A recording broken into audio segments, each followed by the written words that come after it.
Assalamualaikum warahmatullahi wabarakatuh. Ini adalah perkuliahan kedua kita yang akan membahas mengenai optik. Di sini saya akan bahas sedikit mengenai apa itu cahaya, apa itu refleksi dan refraksi, persamaan hukum Snellius yang membicarakan mengenai pembiasan dan lain-lainnya. Jadi kita langsung masuk aja ke materi pertama yaitu cahaya ya.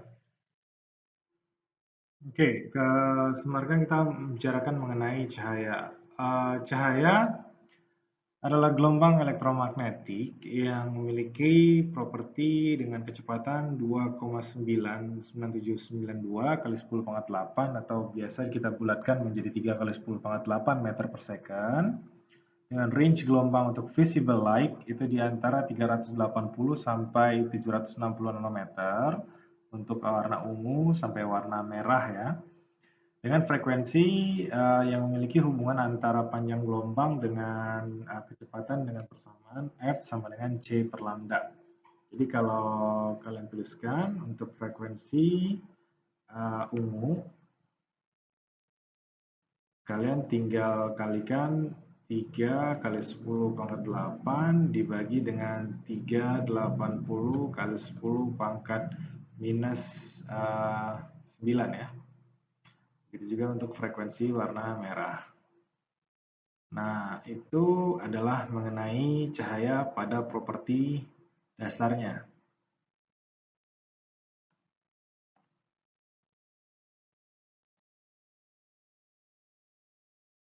Seluruh benda yang ada di dunia ini memiliki sifat memantulkan cahaya. Jadi seperti benda berwarna merah itu karena benda tersebut specifically memantulkan warna merah, ataupun benda berwarna hijau dia memiliki sifat memantulkan warna hijau. Jadi warna yang kita lihat dari suatu benda itu dipengaruhi oleh pantulan warna dari benda tersebut. Uh, Pada fisika modern, kita akan bahas mengenai energi dari cahaya, tapi tepatnya di buku ini, buku yang kita gunakan ini sekarang Chapman tidak membahas fokus mengenai hal tersebut.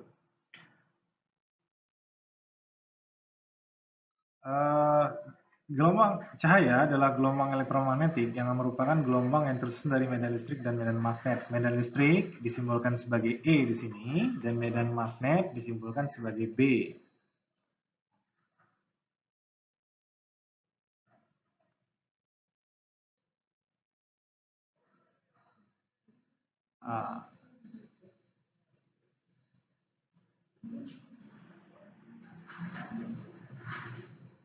Nah, ketika dia menjalar dalam kasus ini, kalau kalian lihat animasinya di sini, nah arah dari gelombang elektromagnetik dan gelombang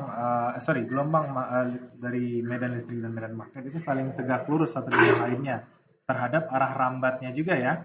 Di sini yang menjadi arah rambat atau arah kecepatannya itu adalah simbol C di sini. C di sini adalah arah kecepatan dari gelombang tersebut. Jadi kalau dalam penggambarannya medan listrik, medan magnet, dan arah rambatannya itu saling tegak lurus.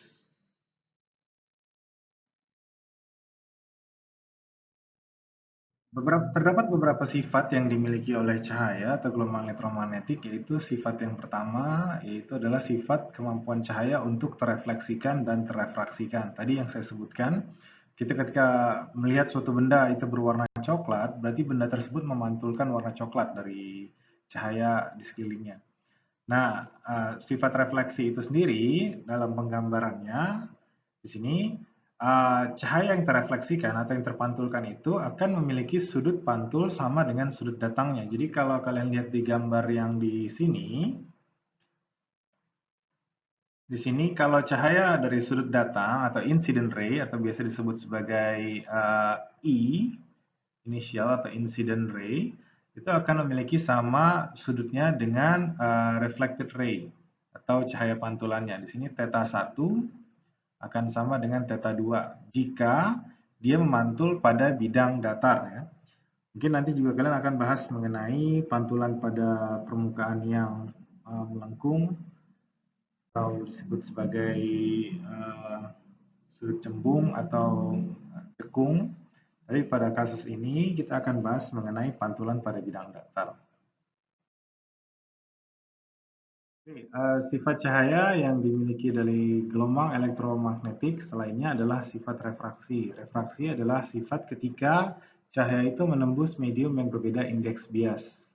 Di sini kalau kita tuliskan, ketika cahaya itu menembus medium yang berbeda indeks bias, jika kita sebut medium yang terdapat di atas benda tersebut adalah bermedium N1, dengan medium yang di bawah benda yang ditembus adalah N2, kita ingat hubungan antara indeks bias atau dengan sudut insiden dan refleksi disebut dengan tulisan dengan persamaan sin I per sin R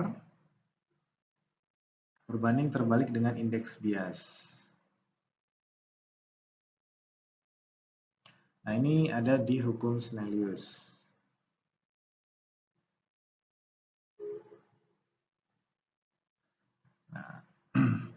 Nah, contoh lainnya di kehidupan nyata kalau kita lihat misalkan kita masukkan sebuah pensil ke dalam suatu cairan, kita akan terlihat pensil tersebut terlihat seperti terbengkokkan. Nah, kalau hubungan antara sudut bias dengan kecepatan diketahui juga dari hukum Snellius kalau sudut bias sudut datang dengan sudut bias itu berbanding lurus dengan kecepatan.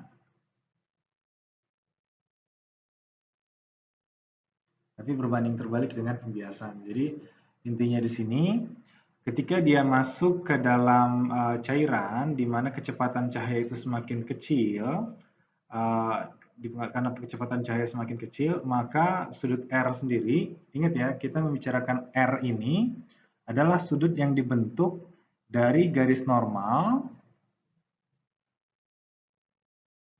terhadap arah dari cahaya tersebut. Nah, ketika C semakin kecil,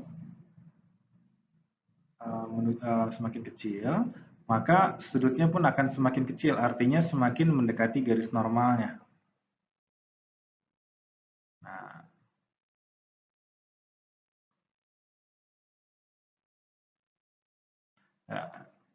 kecepatan cahaya semakin kecil karena dia memasuki medium yang tingkat kerapatannya lebih besar dibandingkan medium sebelumnya. Nah, di sini ada animasi dari Faschak. Ya, kalian bisa googling di sini kalau pengen lihat animasinya. Di sini ada animasi mengenai bagaimana bentukan dari refleksi sendiri. Di sini kalau kita lihat refleksi, ketika sudut refleksinya dirubah, maka sudut pantulan juga akan berubah. Tapi kecepatan ketika dirubah tidak akan mempengaruhi nilai sudut pantulan ataupun sudut refleksi. Nah, sedangkan refraksi di sini kalau kalian lihat, ketika sudut refraksinya dirubah di sini, maka sudut datangnya dirubah, maka sudut pantulnya pun akan berubah. Seperti inilah gambaran animasi bagaimana penghantaran gelombang dari sudut datang ke sudut pantul. Nah, di sini saya merubah nilai kecepatan medium keduanya. Kecepatan medium keduanya ini sebenarnya dipengaruhi sama indeks bias medium tersebut ya. Di sini di dalam kondisi di mana medium keduanya memiliki indeks bias lebih besar.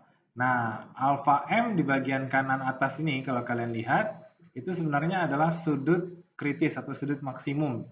Artinya ketika cahayanya sudah tidak lagi terrefraksikan tapi terhantarkan di bidang kontak antara medium satu dengan medium kedua. Oke, sekarang kita akan bahas mengenai yang namanya interferensi. Interferensi adalah ketika dua buah gelombang, baik itu cahaya ataupun dalam kasus ini kita bicarakan mengenai gelombang elektromagnetik ya tepatnya, berosilasi satu dengan lainnya dan bertemu saling mengganggu. Nah, interferensi terdapat dua jenis. Ada yang interferensi saling menguatkan ketika kedua gelombang tersebut berada pada fase yang sama dengan amplitudo yang sama. dan juga dia bisa mengalami yang namanya interferensi saling melemahkan. Dalam kasus ini, gambar yang di atas adalah gambaran ketika kedua gelombang tersebut, yaitu Y1 dan Y2-nya adalah dua gelombang yang berada pada fase yang sama. Dapat dilihat di sini dia dimulai dari gelombang yang sama dan memiliki panjang gelombang yang sama ya. Di sini kalau kita lihat panjang gelombangnya sama. Nah, gelombang yang satu berwarna biru, gelombang yang kedua berwarna merah. Dan yang gambar kedua di sini, gambar yang di bawahnya, itu adalah gelombang superposisi atau gelombang gabungan dari Y1 dengan Y2. Nah, di sini kalau saya hapus, biar nggak nanti di gambarannya. Nah, di sini kita nyalakan animasinya, bagaimana ketika kedua gelombang tersebut mengalami perbedaan fasa. Pelan-pelan kalau kita lihat di sini. Ketika fasa dari gelombang merah kita geser, nah gelombang gabungan yang dirasakan sekarang mengalami interferensi. Sampai ketika fasanya berbeda 180 derajat, antara gelombang 1 dengan gelombang 2, sini kita lihat gelombang gabungannya atau gelombang interferensinya menjadi 0. Ini disebut sebagai interferensi minimum. Nah, tadi sebelumnya gambaran awalnya adalah kondisi interferensi maksimum. Ya, kita masuk ke pembahasan mengenai polarisasi sekarang. Jadi sebelumnya kita sudah tahu tadi ada yang gelombang yang memiliki medan listrik dan medan magnet ya. Jadi kalau digambarkan, ketika gelombang itu di arah sumbu Y, misalkan di sini adalah sumbu X, misalkan ini adalah arah rambatnya.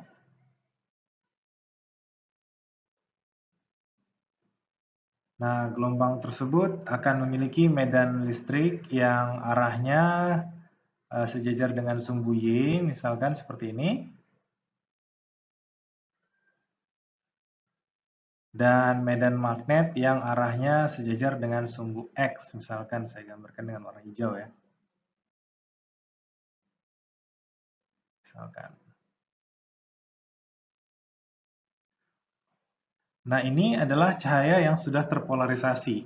Pada dasarnya, cahaya pada umumnya tidak terpolarisasi seperti ini atau merambat dengan arah yang sembarangan. Jadi, pada umumnya, ini cahaya yang sudah terpolarisasi ya, saya bilang. Cahaya yang belum terpolarisasi, dia akan memiliki arah yang berbeda-beda. Jadi, kalau misalkan ini tadi sumbu X dan sumbu Y, kita melihat dari arah tempat arah rambatan gelombang, jadi kita melihatnya dari sini, maka bentukan gambaran dari arah medan listrik dan medan magnetnya, kalau saya gambarkan, ini adalah arah medan listriknya, ini adalah arah medan magnetnya. Sorry. Nah, pada dasarnya cahaya dari matahari itu cahaya yang merupakan omnidirection. Jadi medan listriknya bisa mengarah seperti ini, bisa mengarah seperti ini, bisa mengarah seperti ini, dan seterusnya. Begitu juga dengan medan magnetnya. Arah dari medan listrik dan medan magnetnya itu omnidirection atau terdiri dari berbagai macam arah. Nah, peristiwa polarisasi mengubah omnidirection seperti ini menjadi satu arah. Jadi contohnya di sini ketika cahaya dari medan listrik dan medan magnet ini terpolarisasi, memfilter cahaya tersebut menjadi dua arah sudut saja atau namanya polarisasi ya, terpolarkan atau terkutupkan. Jadi medannya hanya, misalkan saya mempolarisasikannya, medan listriknya hanya mengarah pada arah sumbu Y saja dan medan magnetnya hanya mengarah pada sumbu X saja. Nah, ini peristiwa ini disebut sebagai polarisasi.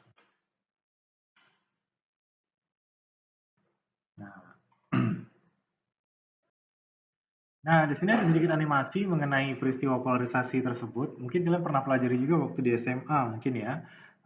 Di mana ketika terdapat bidang analisator dan bidang polarisator dikerjakan pada suatu bidang, maka total intensitas cahaya yang terlewatkan bisa berkurang dalam kasus ini. Nah, di sini anggaplah salah satunya sebagai polarisator dan satunya lagi analisator. Dalam kasus ini, mereka pada sudut yang sama, dia hanya akan mengurangi nilai intensitasnya. Ya, tadi yang kalau misalkan di sekeliling dari kaca, ini kaca yang kalau kalian lihat di sini, ini cahayanya agak sedikit redup ya ketika dia sudah dilewatkan, karena tadi sebagian cahayanya itu hanya diteruskan atau terpolarisasi sebagian. Nah, jika kita lihat ketika kedua lensa ini didekatkan, ini ketika kita putar salah satu lensanya atau kristal polarisasinya, dia tidak mempengaruhi nilai intensitas karena tadi dari omnidirection dia hanya melewatkan satu arah. Nah, ketika kedua polarisator ini didekatkan dan ketika diputar, kita akan mengalami kondisi seperti ini.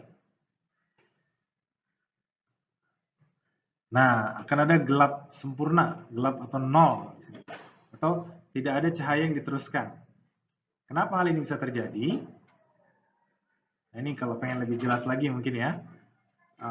Nah, ini ketika anggaplah di sini dia 90 derajat, yang di sini 0 derajat. Jadi saling tegak lurus ya. Hal ini kenapa? Anggap kalau dari lensa yang pertama, dia hanya melewatkan cahaya bentukannya seperti ini nih. Ini arah medan magnetnya. Dan ini arah medan listriknya tadi ya, ini medan magnetnya. Dan yang di sini, dia hanya melewatkan bentukan yang sebaliknya.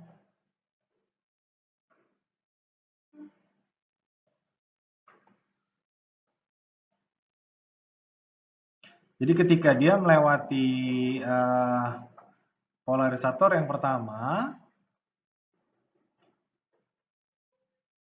dia hanya ada bentukan seperti ini. Ketika dilewatkan di polarisator berikutnya, karena tidak ada lagi bentukan gelombang atau cahaya yang terpolarisasi dalam bentukan seperti ini, maka tidak ada cahaya yang diteruskan. Makanya di sini terjadilah gelap sempurna atau intensitas cahayanya menjadi 0.